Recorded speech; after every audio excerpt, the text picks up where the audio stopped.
हमको सबको एकोमोडेट करना है, हमको सबको लेके चलना है। अंदर कमरों में बैठकी होती है राहुल गांधी और तेजस्वी की। तो लोग राहुल गांधी जी को सुनना चाहते हैं। बीजेपी की प्लानिंग होगी चिराग पासवान को आगे किया जाए। चिराग पासवान जी बहुत महत्वाकांक्षी हो गए हैं। जीताराम मांझी सीटों को लेकर बहुत ज्यादा एग्रेसिव हो रहे हैं। एंटी इंकम्बेंसी है और उसकी वजह से एक बदलाव की भावना है।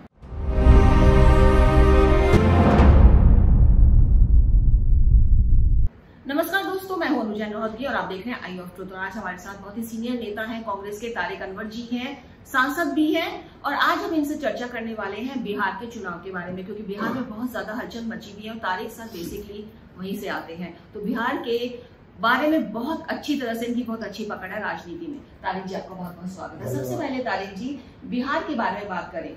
अंदर कमरों में बैठकी होती है राहुल गांधी और तेजस्वी की। सेंसस बन जाता है कि 70 सीट मान गए हैं वो और सब चीज ठीक है, लेकिन जब ग्राउंड लेवल पे वर्कर्स एक दूसरे के अगेंस्ट बात करते हैं और सीटों को लेकर जो चर्चाएं चलती हैं कि अभी कुछ ठीक नहीं है, क्या सच में ठीक नहीं है या हो गया है?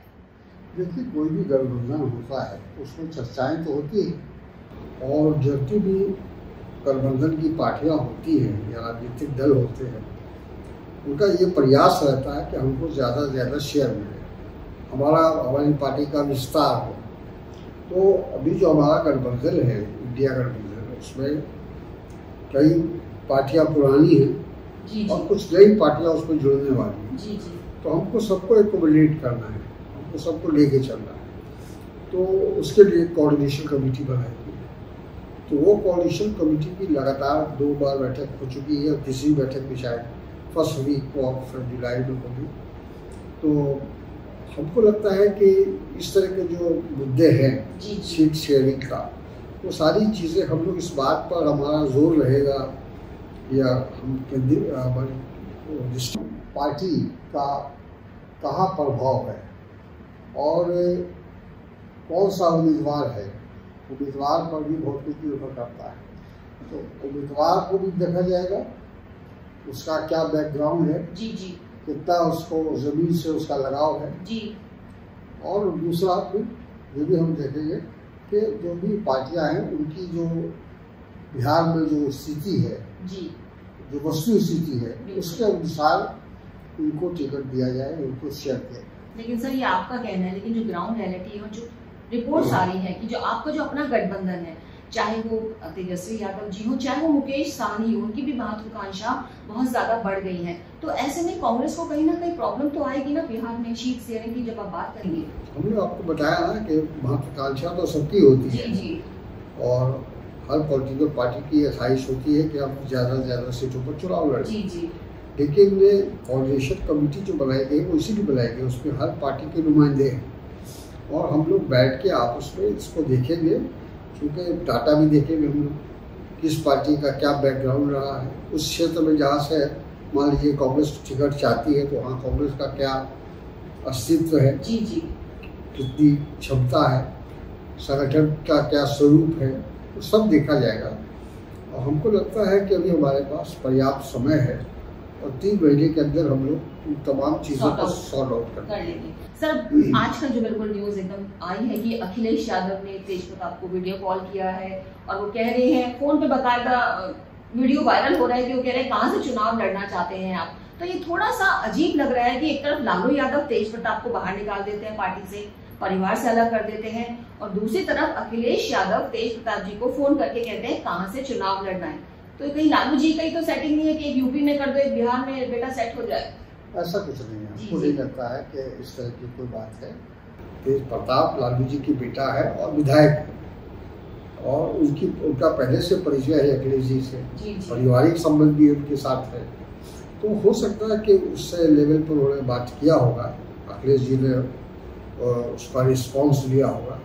लेकिन जहाँ तक बिहार के अंदर अखिलेश जी के समर्थन का सवाल है या उनका इंडिया गठबंधन के साथ जो ताल्लुकात है वो बना रहेगा और हमको लगता है कि वो हमारे गठबंधन के लिए कैंपेन भी करेंगे। एक और बात है, जो अब हम अगर एनडीए गठबंधन की बात करें, वहाँ भी काफी उठापटक चल रही है, क्योंकि जब गठबंधन का मामला होता है तो काफी प्रॉब्लम आ रही है। जिस तरह से चिराग पासवान और जीताराम मांझी दोनों ही सीटों को लेकर बहुत ज्यादा एग्रेसिव हो रहे हैं, तो आपको लगता है कहीं ना कहीं जो ये गड़बड़ हो रही है, आपको फायदा होगा इससे? हम उससे इंतजार में थोड़ी है कि क्या गड़बड़ी होगा उसका हम अपनी तैयारी कर रहे हैं। और हमारी कोशिश ये है कि हमारी पार्टी के अंदर एक सामंजस्य पूरी तरह से हो जाए। बाकी जो सामने जो भी आएगा उसका हम लोग सामना करेंगे, मुकाबला करेंगे। एनडीए के अंदर आपका कहना सही है कि सब कुछ ठीक नहीं है।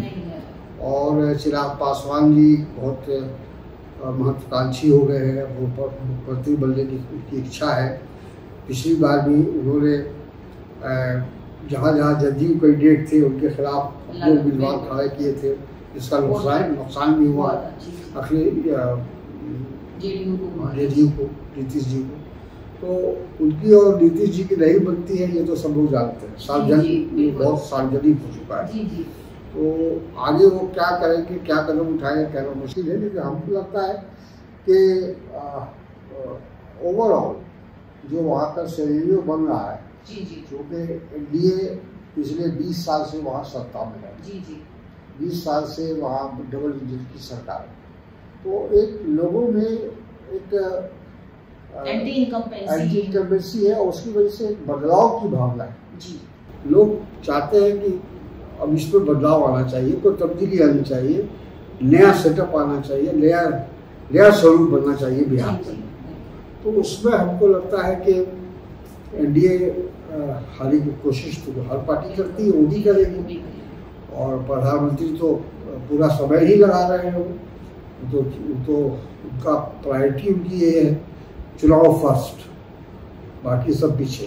चुनाव फर्स्ट, बाकी सब चीजें। दो बात सर आपने जो बोली, इससे दो क्वेश्चन आ गए। एक तो सबसे पहले आप प्रधानमंत्री की बात कर रहे हैं, लेकिन यहाँ ये भी कहा जा रहा है कि पहली बार ऐसा हुआ होगा कि राहुल गांधी इतना सीरियसली ले रहे हैं किसी चुनाव को, इतने चक्कर जो उन्होंने बिहार के काटे हैं किसी और राज्य में नहीं काटे। तो प्रधानमंत्री सीरियस है, तो राहुल गांधी जी भी बहुत सीरियस है सर।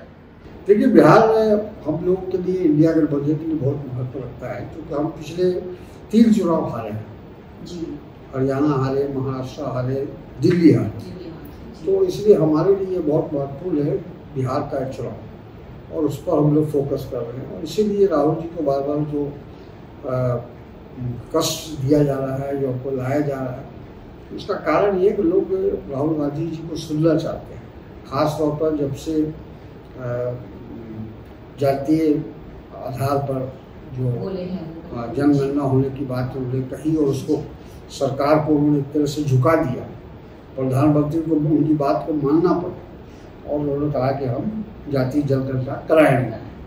तो उसको लेकर एक तो लोगों में जो पिछड़े वर्ग के लोग हैं, अति पिछड़ा है, कमजोर वर्ग के लोग हैं, उनमें राहुल जी को सुनने के लिए और देखने के लिए बहुत लालसा है जी। आप ये कह रहे हैं सर, जब बीजेपी के नेताओं से बात करो तो उनका ये कहना है कि राहुल जी ने तो हरियाणा में भी गए थे, राहुल जी तो महाराष्ट्र भी गए थे, और वहां भी भीड़ जमा हुई थी, लेकिन उसका अंजाम तो कुछ नहीं आया। तो बिहार में क्या सिनेरियो कुछ अलग है सर? बिल्कुल, बिहार में वहाँ जैसा आपने कहा कि 20 साल का एंटी इनकम्बेंसी फैक्टर है। बिहार की जो स्थिति है आज की तारीख में, एक बीमारू राज है। आज भी लोग बिहार को बीमारू राज के रूप में देखते हैं। हाँ, तो गरीबी है सबसे ज्यादा, बेरोजगारी सबसे ज्यादा, भ्रष्टाचार सबसे ज्यादा, स्वास्थ्य के क्षेत्र में, शिक्षा के क्षेत्र में, हर जगह हम पीछे हैं, हर जगह हम आखिरी पायदान पर हैं। तो लोग इस बात को देख रहे हैं, महसूस कर रहे हैं। जो नया जनरेशन आया है वो देख रहा है कि बिहार का भविष्य बदलना अगर है तो तब्दीली जरूरी है, बदलाव जरूरी है। जी जी। लास्टली सर एक क्वेश्चन और है, जैसे कि आपने बताया कि एंटी इनकम्बेंसी, और लोग भी चाहते हैं कि नया स्वरूप आए। नीतीश कुमार बहुत लंबे समय तक वहाँ पे सीएम है। आपको लगता है कि चिराग पासवान जिस तरह से बड़े एक्टिवली और प्रोग्रेसिवली बिहार में आ गए हैं, कहीं ना कहीं से ऊपर से आला कमान से परमिशन मिली है, और आला कमान भी चाहती है कि नीतीश कुमार जिस तरह से उनके हेल्थ को लेकर और तमाम चीजों को लेकर उनकी जो पब्लिसिटी है, सर्वे भी हुआ है अगर आपको पता होगा, तो इसमें कहा गया कि नीतीश कुमार की लोकप्रियता बहुत कम हो गई है लोगों के बीच में, और ऐसे में ये खुद बीजेपी की प्लानिंग हो कि चिराग पासवान को आगे किया जाए और आने वाले समय में एंटी इनकम्बेंसी और नीतीश कुमार के खिलाफ जो वहाँ पे लोकप्रियता उनके काम हो रही है, चिराग पासवान को बुलाया जाए? हो सकता है, लेकिन सवाल ये कि ये फैसला तो इन्हीं को करना है। जी जी। और उसमें हम लोग का कोई हस्तक्षेप नहीं है। लेकिन ये बात सही है कि चिराग पासवान कोशिश तो कर रहे हैं, लेकिन उनको कितना बीजेपी का समर्थन मिलेगा अभी ये कहना मुश्किल है। तो बहुत जल्दी है ये बात कहना। तो आपको लास्टली सर क्या सिनेरियो लग रहा है बिहार में सर, कि कितना प्रतिशत आपको लगता है, जिस तरह से बहुत मेहनत हो रही है बिहार में और जिस तरह से आपने फेरबदल भी रिसेंटली काफी सारे फेरबदल किए हैं बिहार में, आप प्रदेश प्रभारी नया लाया है, वहाँ पे कन्हैया कुमार बहुत ज्यादा एक्टिव है, वहाँ पे के की जोड़ी वहाँ पे पॉपुलर हो रही है, कितने % आपको चांसेस लग रहे हैं सर? अच्छा है, आपको लगता है कि बिहार में नई सरकार बनेगी, नया गठबंधन आएगा? और जैसा मैंने शुरू में कहा कि लोगों के अंदर एक लालसा है या फिर उनका की उम्मीद है, उनकी आशा है कि बिहार में तब्दीली होनी चाहिए और बिहार को एक विकसित राज्य बनाने की कोशिश होनी चाहिए।